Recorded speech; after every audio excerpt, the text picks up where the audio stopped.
मोदमुगल समाज सत्संग प्रेमी बंधुओं माता बहनों, मेरे लिए भी निर्देश हुआ है। निर्देश पालन हेतु कुछ ही मिनट आप सबके समक्ष प्रस्तुत हूँ। सदगुरु कबीर मनुष्य मात्र को बराबर का अधिकार दिए। अभी हम एक भैया जी से सुन ही रहे थे कि सदगुरु कबीर ने कभी भेदभाव नहीं रखा। इस पर मैं एक बात कहना चाहूंगी। अभी हम सुन रहे थे कि डॉक्टर अम्बेडकर के द्वारा जो संविधान लागू हुआ, उसमें नारियों को 50% का आरक्षण मिला। सारे लोग जानते थे ना? कितने लोग नहीं जानते वो हाथ उठाए? कितने लोग जानते हैं वो हाथ उठाए? सब लोग जानते हैं। डॉक्टर अम्बेडकर के द्वारा संविधान में नारियों को 50% का जो आरक्षण मिला ना, वो किसकी देन है? सदगुरु कबीर की देन है। संसार में बहुत सारे संत महात्माएं और अपने गुण धर्म को यहाँ लोगों को चेताकर समझा करके यहाँ से चले गए, लेकिन एक ऐसे महान सदगुरु कबीर ही हुए जिन्होंने नारियों के बारे में सोचा। बंधुओं, इस पुरुष प्रधान देश में आज सच कहा जाए तो भारत देश में नारियों को 50% का आरक्षण मिला हुआ है और नारियां प्रधानमंत्री, राष्ट्रपति, विधायक, सरपंच, मतलब कोई क्षेत्र में पीछे नहीं है। ये किसकी देन है? सदगुरु कबीर की देन है।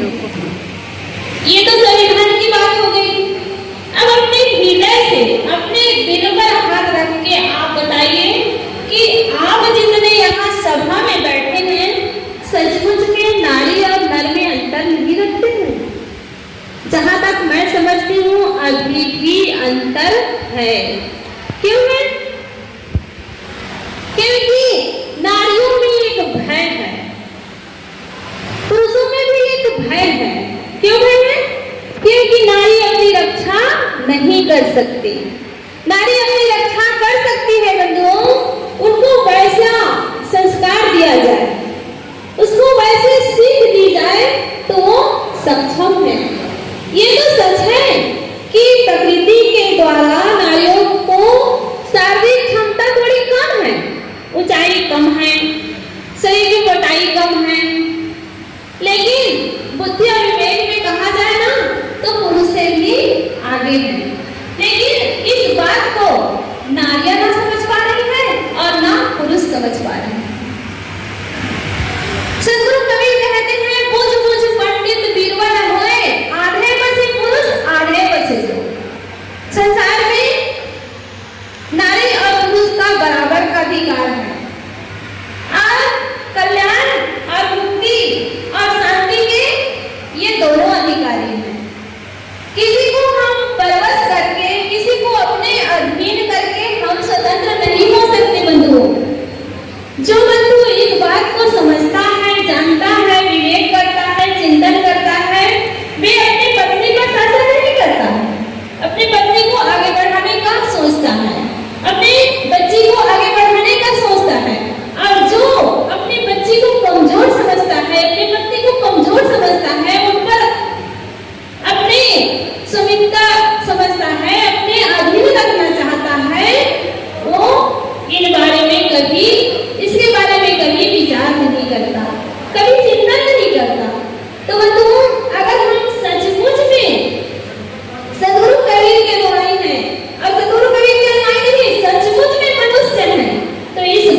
की बड़ी कृपा है, कहे तो थे 5 मिनट 10 मिनट और बढ़ा दिए।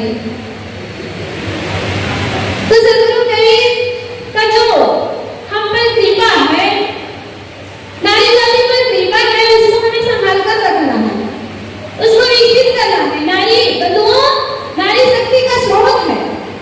नारी में वो प्रतिभा है जो पुरुष को अधीन कर सकती है, लेकिन पुरुष के अधीन क्यों है? इनमें कमजोरी कहाँ है? वो अपने आप को तुच्छ समझती है, दासी समझती है, कमजोर समझती है, इसलिए वो जहाँ के तहाँ रह जाती है। माताओं को ये सोचना चाहिए, अगर पुरुष लाख रुपया कमा रहा है, लाख रुपए की उनकी तनख्वाह है, तो लाख रुपए की तनख्वाह तो उनकी है। आपके माता पिता खूब पढ़ाए लिखाए हैं, आपकी पढ़ाई में खूब खर्चा किए हैं, और इतने खर्चा किए हैं बस भोजन बनाने के लिए और पति के कपड़े धोने के लिए और घर में पोछा लगाने के लिए, और आगे चले जाओ तो बस एक आध बच्चे पैदा करने के लिए, बस यही जिंदगी है।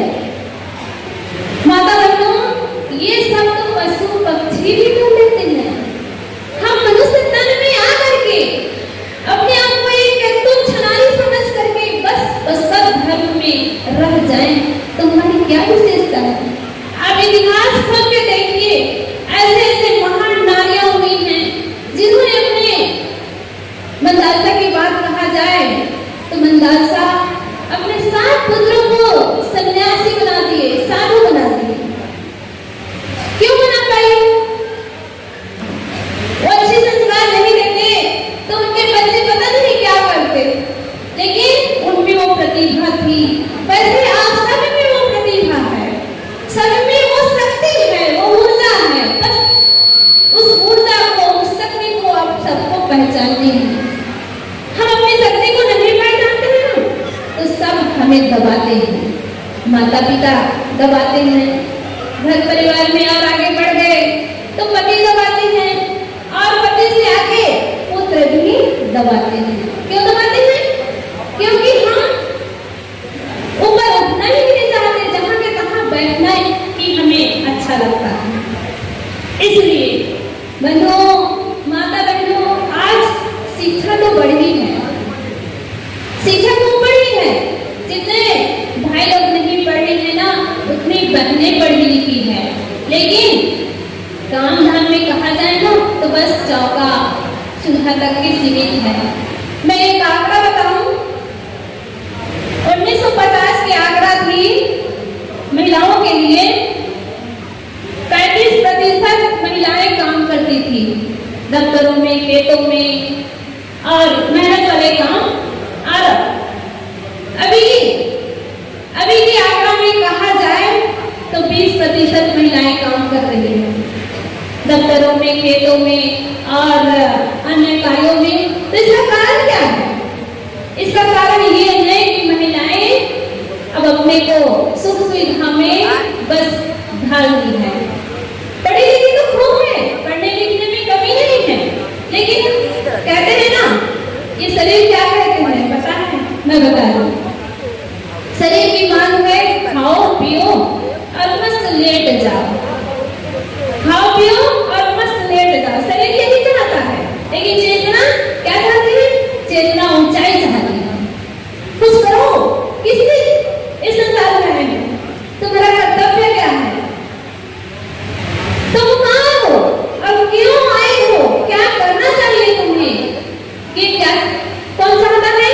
ये चेतना चाहती है। और इस बात को जब तक हम समझेंगे नहीं, जब तक हम जानेंगे नहीं, तब तक बस जहाँ के कहाँ रह जाएगा। जो माता सोचती है कि मेरा पति तो लाख भर कमाता है तो मैं क्यों कमाऊं?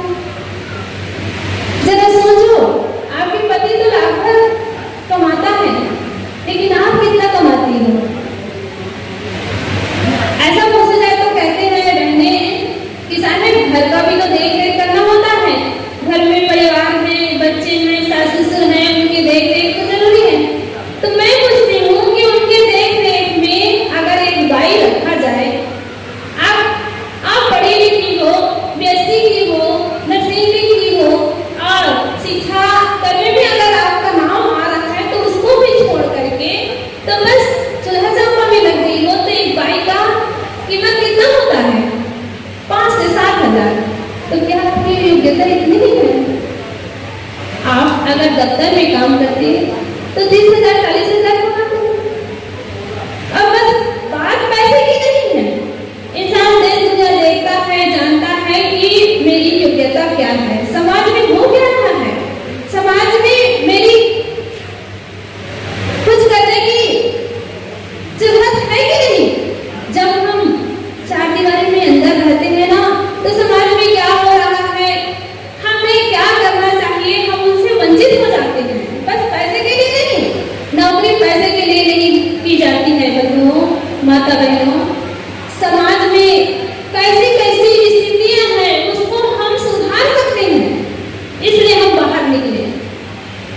और इस बात को जिस दिन आप सब समझ जाओगे ना, कहते हैं जितने ग्रंथ लिखे गए हैं सारे ग्रंथ पुरुष लोग लिखे हैं, तो नारियों की जो प्रतिभा है ना उसको दबा दिए गए हैं। कई लोग इसमें विरोध कर सकते हैं, लेकिन जहां तक मैं पढ़ी हूँ, समझी हूँ, मैं देखती हूँ कि ऐसे ऐसे महान नारियां तो हुई है, लेकिन उनकी प्रतिभा को दबाया गया है। तो मैं ये चाहती हूँ कि उनकी प्रतिभा को आप उभारो, अपनी प्रतिभा को उभारो। घुट घुट कर जीने के बजाय अपने पैर में खड़े होकर के जियो। भले 10,000 की तनख्वाह में जियो, लगेगा कि मैं अपनी रोटी खा रही हूँ, किसी के तो अधीन नहीं हूँ। पुरुष तो रोज नमाज रहेगा कि क्या है ये सब है, कैसे हमारी पत्नियों को, हमारी बच्चियों को क्या समझा रही है, ऐसे भी कर सकते हैं। लेकिन मैं पुरुष के लिए ना एक उनकी जिम्मेदारी हल्का कर रही हूँ। एक कमाए और 4 लोग बैठ के खाएं, तो कमाने वाले की स्थिति क्या है, समझे है ना? 4 लोग हैं तो बच्चे तो छोटे हैं, पत्नी तो सक्षम है कुछ कमाने के लिए। बाहर जाकर के जितनी उनकी योग्यता है, हम ये नहीं कह रहे हैं कि 50,000 की उनकी तनख्वाह। हाँ, एक बात और बता दूं, पुरुष तो एक बात के लिए अटका देते हैं। किस बात के लिए? कहते हैं ठीक है तुम पढ़ी लिखी हो, नौकरी कर लेना। लेकिन एक बात है, क्या बात है जी? अगर 50,000 का तनख्वाह हो तभी करना। पता है कि 50,000 तो इसको देंगे नहीं, अभी देंगे उतनी योग्यता है नहीं। फिर बेचारी आती है और कहने लग जाती है, सुनो जी 50,000 क्या, मुझे तो 20,000 देने वाले नहीं है, देंगे तो 10,000। तो कह लेते हैं पति महाराज, अरे 10,000 में नौकरी करोगी, इतनी पढ़ी लिखी हो। तो मैं ये सब बात इसलिए बताना चाहती हूँ कि अपनी शक्ति को जब तक आप जानोगे नहीं तब तक अधीन रहोगे।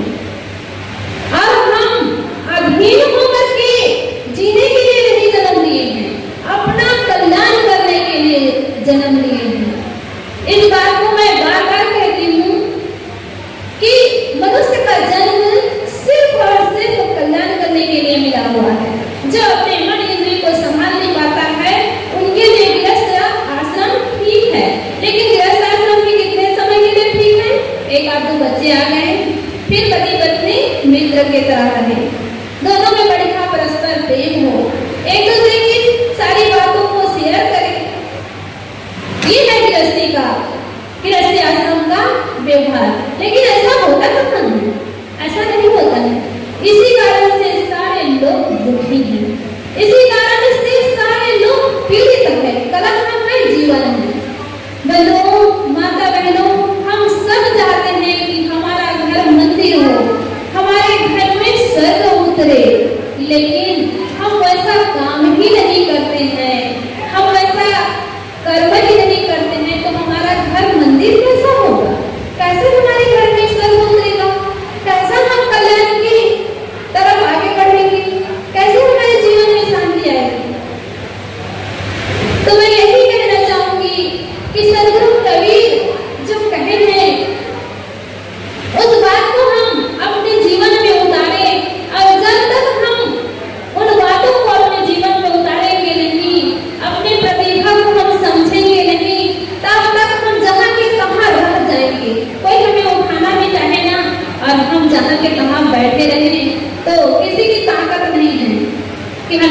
के आगे बढ़ना है। पुरुषार्थी इंसान कभी घबराता नहीं है, डरता नहीं है, और जो आलसी इंसान होता है ना, उसके लिए कई बहाने होते हैं। तो आप बहाना ना करिए कि हम कमजोर हैं, हम ये नहीं कर पाते हैं, वो नहीं कर पाते हैं। अगर ऐसे सोचते रहे तो जहाँ के तहाँ रह जाएंगे। हम अपने बच्चों को ऐसे सुंदर संस्कार दें कि लड़की और लड़कों में कभी भेद न रखें। और जहाँ हम भेद करना शुरू कर देते हैं ना, वहीं से लड़की के मन में खिन्नता आ जाती है, और खिन्नता आने के कारण उनके बुद्धि कुंठित हो जाती है, और कुंठित होने के कारण वो जहाँ के तहाँ लग जाती है। तो मैं शुरुआत की थी, सदगुरु कबीर साहब ने जो नर और नारी को बराबर का अधिकार दिया है उसको हम समझें, और जब तक इस बात को समझेंगे नहीं तब तक समाज में और हमारे जीवन में परिवर्तन नहीं होगा। ये सूचना और बता दूं 1 मिनट के लिए, अभी हमारे बगल में बैठी है रचना साहब, वो एक पुस्तक लिखी है नारी शक्ति का स्रोत। उस पुस्तक लिखने का उद्देश्य यही रहा, जैसे यूपी बिहार कई क्षेत्रों में नारियों को इतना पीड़ित देखे कि दहेज के कारण कई लड़कियों को जलाया जाता है, कई लड़कियां घुट घुट करके मर जाती है, खुद अपने हाथों से जल जाती है। ऐसी स्थिति को जब हमारी रचना साहब देखी तो कहने लगी, साहब जी हम लोग जाते हैं, प्रवचन करते हैं इस पर, और लोग 10 मिनट आधा घंटा सुन लेते हैं, भूल जाते हैं, तो इसके थोड़ा काम करना चाहिए। तो क्या काम करना चाहिए?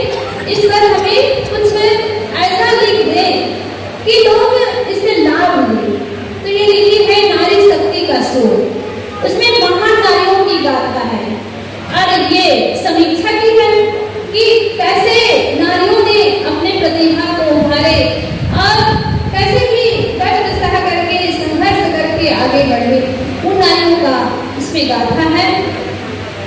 अगर जिसको लगे कि हमें पढ़ना चाहिए, कि छोटी सी सादगी रचना कर सकती है रचना साहब, तो क्या हम उस रचना को